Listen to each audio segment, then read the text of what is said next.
Hai, Assalamualaikum warahmatullahi wabarakatuh. Selamat datang di video pembelajaran PAI kelas 8 pada semester 1.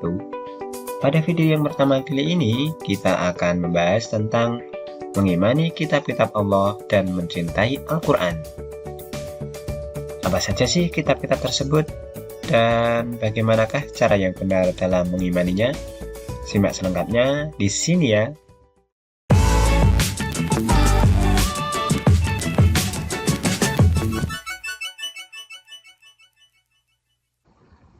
Mari kita renungkan sejenak, apa jadinya apabila kita menaiki kendaraan di jalan, namun tidak memiliki tujuan yang jelas. Kita hanya akan berputar-putar, tapi tidak tahu kemana akan pergi. Selain itu, kita hanya akan membuang-buang bahan bakar dan bahkan lama-kelamaan kita bisa tersesat. Demikian juga dengan kehidupan di dunia ini. Jika hidup ini tidak memiliki arah yang jelas dan tujuan yang benar, maka hanya akan menghabiskan usia tanpa memiliki manfaat dan kemudian tersesat. Oleh karena itu, Allah menurunkan kitab-kitabnya untuk menjadi pedoman ke umat manusia. Mulai dari kitab Taurat, Zabur, Injil, dan Al-Quran. Dimulai dari kitab Taurat terlebih dahulu. Kitab Taurat diwahyukan kepada Nabi Musa alaihissalam pada abad ke-12 sebelum Masehi atau 1200 tahun sebelum Masehi. Nama Taurat sendiri berarti hukum atau syariat. Pada saat itu Nabi Musa alaihissalam diutus oleh Allah Subhanahu wa Ta'ala untuk berdakwah kepada Bani Israel yang telah ia bebaskan dari cengkraman Fir'aun. Adapun bahasa yang digunakan dalam kitab Taurat ini adalah bahasa Ibrani. Sebagai Muslim, tentu kita wajib mengimani kitab Taurat ini sebagai wahyu dari Allah Subhanahu wa Ta'ala. Karena Allah telah menerangkan dalam Al-Quran, tepatnya pada Quran Surat Al-Mu'minun ayat 49, yang bunyinya, A'udzubillahi minasyaitonirrajim. Walaqad atayna Musal kitaba la'allahum yahtadun. Dan sesungguhnya telah kami berikan Alkitab Taurat kepada Musa agar mereka Bani Israel mendapat petunjuk. Adapun pokok-pokok ajaran yang ada dalam kitab Taurat yang diturunkan di Bukit Sinai tersebut adalah sebagai berikut. Yang pertama, perintah mengesahkan Allah. 2. Larangan menyembah berhala atau patung, yang mana pada saat itu Bani Israel disesatkan oleh Samiri yang membuat patung anak sapi dari emas. Yang ketiga, larangan menyebut nama-nama Allah dengan sia-sia, misalkan bersumpah atau berjanji atas nama Allah tapi tidak ditepati. Yang keempat, perintah mensucikan hari Sabtu, perintah menghormati kedua orang tua, larangan membunuh sesama, larangan berbuat zina, larangan mencuri, larangan menjadi saksi palsu, dan larangan mengambil hak orang lain. 10 perintah dan larangan tersebut dikenal dengan istilah The Ten Commandments. Selanjutnya ada kitab Zabur. Kitab Zabur diturunkan Allah Subhanahu wa Ta'ala kepada Nabi Daud alaihissalam untuk Bani Israel atau umat Yahudi. Kitab ini diturunkan pada abad 10 sebelum Masehi atau 2 abad setelah Taurat, tepatnya di daerah Yerusalem. Adapun kitab ini ditulis dengan bahasa Kipti. Allah berfirman, A'udzubillahi minasyaitonirrajim.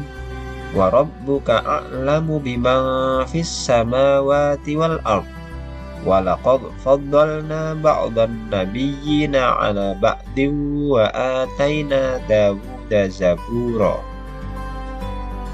Dan Tuhanmu lebih mengetahui siapa yang ada di langit dan di bumi, dan sesungguhnya telah kami lebihkan sebagian nabi-nabi itu atas bagian yang lain, dan kami berikan kitab Zabur kepada Daud. Quran Surat Al-Isra ayat 55. Setelah kitab Zabur turunlah kitab Injil. Kitab Injil diturunkan kepada Nabi Isa alaihissalam pada permulaan abad pertama Masehi atau 11 abad setelah kitab Zabur diturunkan. Kitab Injil sendiri diwahyukan di daerah Yerusalem dengan bahasa Suryani dan diperuntukkan bagi Bani Israel, lagi-lagi Bani Israel. Perlu kita ketahui bahwa Bani Israel merupakan bangsa yang dianggap paling cerdas di dunia, namun ternyata juga paling ngeyel. Keterangan tentang kitab Injil ini terdapat dalam Quran Surat Maryam ayat 30. Allah berfirman, Qala inni abdullahi ataniyal kitaba wa ja'alani nabiyya. Berkatalah Isa, sesungguhnya aku ini hamba Allah. Dia memberiku Alkitab Injil dan dia menjadikan aku seorang nabi. Perlu diketahui bahwa perkataan Nabi Isa tersebut terjadi ketika ia masih bayi yang belum lama dilahirkan. Yang ini menjadikan ia sebagai salah satu mukjizatnya, bisa berbicara ketika masih bayi. Nah, adapun isi secara umum kitab Injil adalah sebagai berikut. Pertama, perintah kembali mengesahkan Allah Subhanahu wa Ta'ala. 2. Membenarkan keberadaan kitab Taurat. 3. Menghapus beberapa hukum dalam kitab Taurat yang tidak lagi sesuai dengan perkembangan zaman. Yang keempat, menjelaskan bahwa kelak akan datang kembali Rasul setelah Nabi Isa alaihissalam, yaitu Nabi Muhammad Shallallahu Alaihi Wasallam.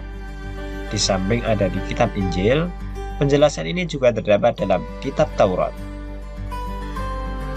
Kitab yang terakhir adalah kitab Al-Quran.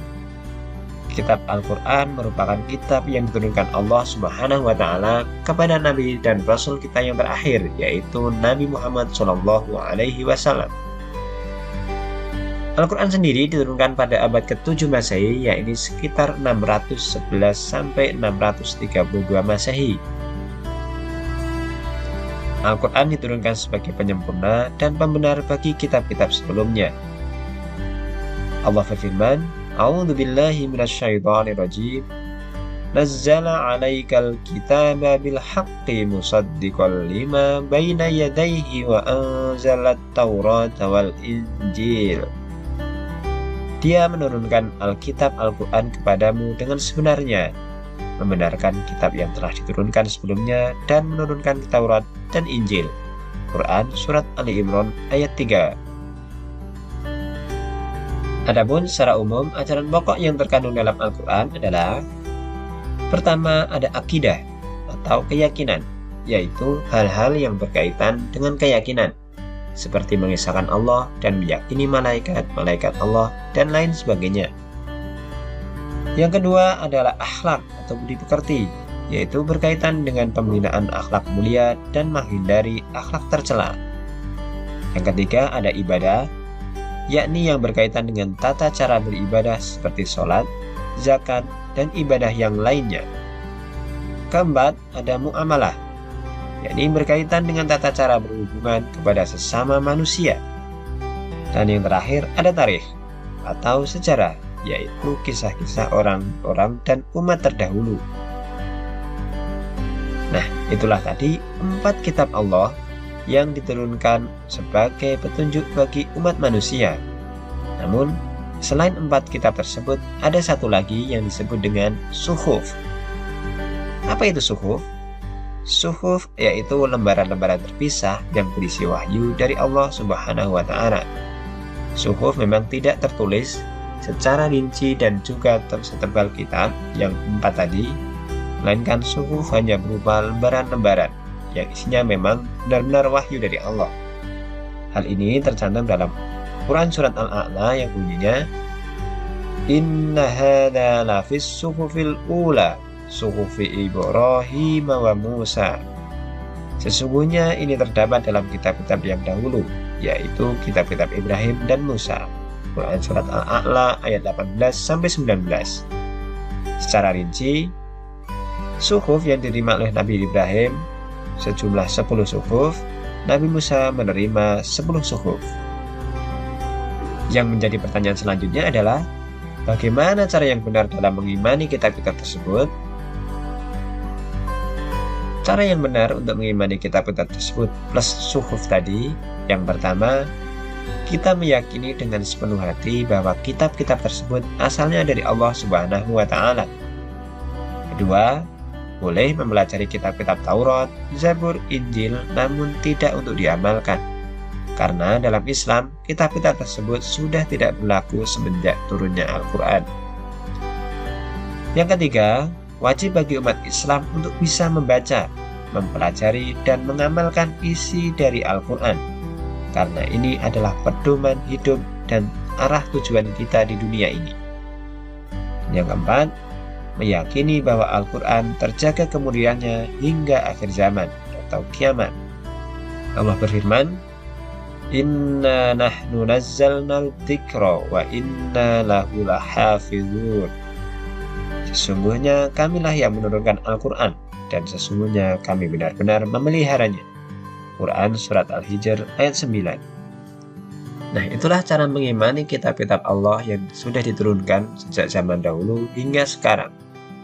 Semoga video kali ini memberikan manfaat untuk kita semua. Sampai jumpa di video berikutnya. Wassalamualaikum warahmatullahi wabarakatuh.